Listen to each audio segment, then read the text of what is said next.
అసత్యమైన వస్తువు కనపడకుండా పోవడం అంటే మీకు యథార్థము ఎరుకలోకి వస్తుంది. ఒరే ఇది నేను కాదురా, ఇది నేను తొడుక్కున్నటువంటిది ఈ శరీరం.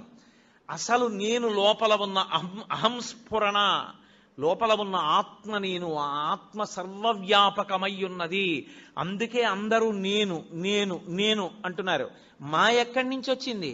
అందులో ఉన్న నేను ఒకటే, ఇందులో ఉన్న నేను ఒకటే. నాకు ఆకలేస్తోంది నేను అన్నప్పుడు నేను బాధపడుతున్నాను అంటే నిజానికి అందులో ఉన్న నేను బాధ ఏదో, ఇందులో ఉన్న నేను బాధ అదే. కానీ ఇందులో నేను అనేటప్పటికి అందులో నేను నేననదు, నువ్వు అంటుంది. ఇక్కడ నేనే అక్కడ నేనై ఉన్నా ఆ నేను ఈ నేను కలిపి ఒకటే అని అనుభవంలోకి వచ్చిందనుకోండి, తిరోధానం పోయిందని గుర్తు. నేను నువ్వు అందనుకోండి, తిరోధానమునందు ఉన్నాడని గుర్తు. అంటే ఈశ్వరుడు మాయ కమ్మిస్తున్నాడని గుర్తు, అంటే మళ్ళీ పుడతాడని గుర్తు. ఈశ్వరుడిది తీసేసి జ్ఞానం ఇచ్చేశాడు, అద్వైత భావన యందు నిలబడిపోతాడు. రెండవ వస్తువు లేదు, ఉన్నదొక్క పరమేశ్వరుడే. ఎరుకలోకి వచ్చేస్తుంది. ఆ ఎరుకలోకి వచ్చిందా మోక్షము. 5వ ముఖం మోక్షాన్ని ఇస్తుంది, ఊర్ధ్వముఖం. అందుకే శివలింగానికి మాత్రమే పృష్ఠభాగంలో కూర్చుని పూజ చెయ్యకూడదన్న నియమం లేదు. ఇప్పుడు మీరు రామాలయంలోకి వెళ్ళారనుకోండి, రామాలయంలో ఎదురుగుండా కూర్చుని పూజ చేస్తారు, అంటే పక్కకు కూర్చుని పూజ చేస్తారు. అంతేగాని రామాలయంలో వెనకాతల కూర్చుని పూజ చేస్తానండి అంటే అది శాస్త్రీయం కాదు, అలా చేయకూడదు. శివలింగానికి ముందు కూర్చోవచ్చు, పక్కన కూర్చోవచ్చు, వెనక్కి కూర్చోవచ్చు, పైన పొయ్యొచ్చు. ఎందుకని? అన్ని ముఖాలే, 5 వైపులా ముఖాలే.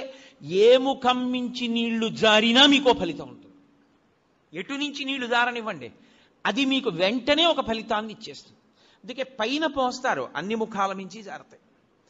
ఇప్పుడు శివాభిషేక తీర్థాన్ని తొక్కకూడదు.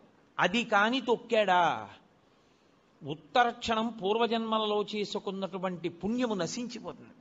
మరి ఎలా, ఎవరు చేస్తారు అభిషేకం? అందుకే ఒక్కరికి మాత్రమే అధికారం ఇచ్చి ఆయన్ని శివస్వరూపంగా గుర్తిస్తారు. గుర్తించి ఆయనకి దీక్ష ఇచ్చి ఎవరు ఆ ప్రత్యేకమైన దీక్ష యందు ఉంటాడో వాడికొక్కడికే అభిషేకం చేసేటటువంటి అధికారం ఉంటుంది. కొంతమంది గృహస్థులుగా ఉంటారు, దేవాలయాల్లో అర్చకత్వం చెయ్యరు, కానీ వారికి ప్రత్యేకమైన దీక్షలు ఉంటాయి. ఆ దీక్ష ఉన్నవాడు ఆలయంలోకి వెళ్ళి అభిషేకం చేయొచ్చు, ఏమీ దోషం ఉండదు. తప్ప అందరూ అభిషేకాన్ని శివాలయంలోకి వెళ్ళి చెయ్యకపోవడానికి కారణం అదే. నిజానికి మేం బ్రాహ్మణం అండి అందుకని మేము లోపలికి వెళ్ళి అభిషేకం చేసుకుంటామని వెళ్లకుండా ఉండడమే మంచిది. అలా వెళ్ళకూడదు. శాస్త్రం శాస్త్రం. నేను శాస్త్రం ఒక్కటే చెప్తా, పై మాటలు మాట్లాడడం నా జన్మలో నాకు అలవాట్లేదు.